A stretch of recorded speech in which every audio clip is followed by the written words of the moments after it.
ছেলেটা নিজের মুখে সাদা রং স্প্রে করল, তারপর একটা বোমা হাতে নিয়ে প্ল্যাটফর্মে উঠে দাঁড়ালো। লিডারের নির্দেশ পাওয়ার সাথে সাথেই সে দড়িতে ছুলে সরাসরি শত্রুদের ক্যাম্পে ঢুকে পড়ল। তার মতো শত শত ছেলে সেখানে ছিল যারা মৃত্যুকেও ভয় পেত না। তারা সবাই একজন লোকের আদেশ মানত, যাকে সবাই ইমর্টান জো বলে ডাকত। তার পুরো শরীর পচা ঘায়ে ভরা ছিল। বাইরে বেরোতে সবসময় তাকে বিশেষ শ্বাস নেওয়ার মাস্ক পরতে হতো। তবুও তার অসংখ্য সুন্দরী স্ত্রী ছিল, কারণ এই ধ্বংস হয়ে যাওয়া পৃথিবীতে খাবার আর পানির সবচেয়ে বড় ভান্ডার ছিল তার দখলে। কিন্তু সে জানতই না এই বিশাল মরুভূমির মাঝখানে একটা সবুজ আর সুন্দর ওয়েসিস লুকিয়ে আছে। একদিন আনা জঙ্গলে পিচ ফল তুলছিল, ঠিক তখন সে দেখল কিছু লুটেরা দ্রুত তাদের গ্রামের দিকে এগিয়ে আসছে। এটা দেখে সে ভয়ে কেঁপে উঠল। যদি ওরা ওয়েসিসের কথা জেনে যায় তাহলে তাদের বাড়ি চিরতরে শেষ হয়ে যাবে। আনা সঙ্গে সঙ্গে তার ছোট বোনকে মা বাবাকে খবর দিতে পাঠিয়ে দিল, আর নিজে পেছনে থেকে চুপি চুপি একটা মোটর সাইকেলের ফুয়েল লাইন কেটে দিল। কিন্তু পালানোর আগেই এক লুটেরা তাকে ধরে ফেলে। আনা এক সেকেন্ডও নষ্ট না করে ছুট মেরে সেখান থেকে দৌড়ে পালালো। কিন্তু সে তো মাত্র 6 বছরের একটা মেয়ে। যুদ্ধ করা লুটেরাদের সামনে তার টিকে থাকা অসম্ভব ছিল। অসহায় হয়ে সে নিজের এমার্জেন্সি বাঁশি বাজিয়ে দিল। আনার বা লিসা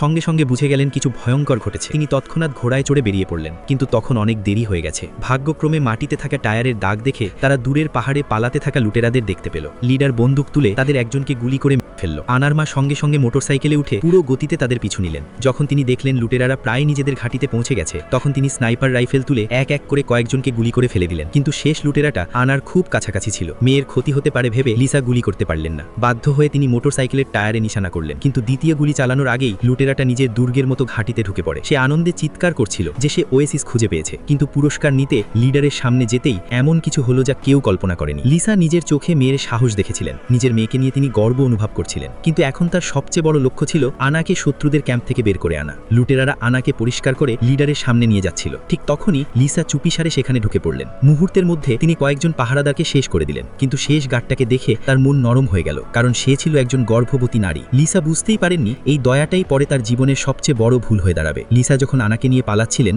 তখন সেই গর্ভবতী নারী সরাসরি লিডারের কাছে গিয়ে সব বলে দিল। লুটেরারা এক গুলিতেই মোটরসাইকেলের ফুয়েল ট্যাঙ্ক উড়িয়ে দিল, আর সেই এক মুহূর্তেই তাদের পালানোর শেষ আশা শেষ হয়ে গেল। লিসা বুঝে গিয়েছিলেন তাদের মোটরসাইকেল শত্রুদের গাড়ির চেয়ে দ্রুত পালাতে পারবে না। তিনি একটা পিচের বীজ আনার হাতে দিয়ে বললেন, যাই হোক না কেন এটা বাড়ি পর্যন্ত নিয়ে যাস। এরপর তিনি নিজে পেছনে থেকে গেলেন শত্রুদের আটকানোর জন্য। আনা দৌড়ে চলে যাচ্ছিল। লুটেরারা চারদিক থেকে লিসাকে ঘিরে ফেলল। পেছন থেকে মায়ের যন্ত্রণা ভরা চিৎকার শুনে আনা নিজেকে থামাতে পারল না। সে আবার ফিরে তাকালো। ডাকাতের সর্দার লিসান জীবনকে বাজি রেখে আনার কাছে ওয়েসিসের রাস্তা জানতে চাইতে লাগলো।